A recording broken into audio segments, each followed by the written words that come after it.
As I write this, we are hearing breaking news of yet another attack in a Jewish synagogue, this one in Pittsburgh.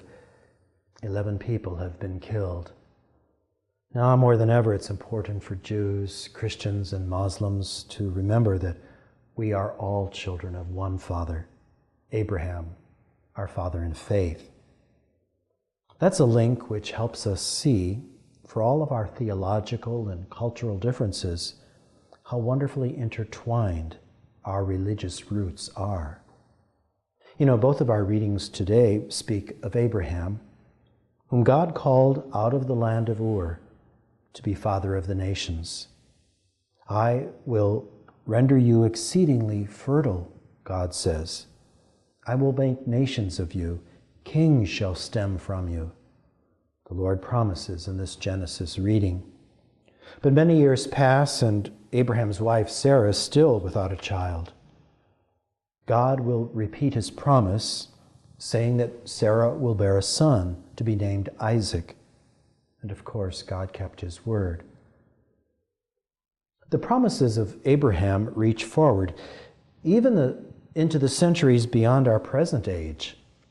In speaking to Abraham, it seems that God is anticipating a day when all the nations will find themselves united as though we were all blood relatives, offspring of the one Father, Abraham. When I hear God's promise to Abraham that his descendants will be as numerous as the stars of the sky or sands of the seashore, I'm reminded of the Hubble telescope and how mind-boggling the numbers are now. Do you realize there are 10 billion galaxies in our observable universe?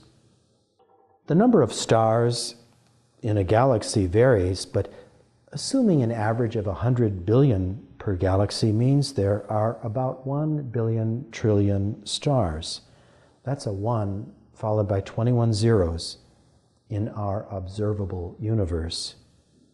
When we try to understand the distances and times involved, and then attempt to wrap our minds and hearts, our puny imaginations, around the fact that the universe is expanding, well, it seems easier to understand or imagine Jews, Christians, and Muslims coming together as brother and sister.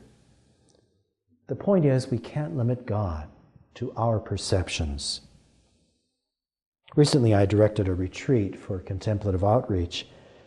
Our theme was mystery, ambiguity, paradox.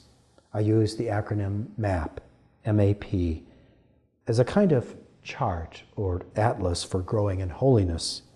And while the certitudes of dogma and catechism are really tidy and very consoling, perhaps it's the scrappiness of mystery, ambiguity, and paradox that we best encounter our loving God, as did Abraham.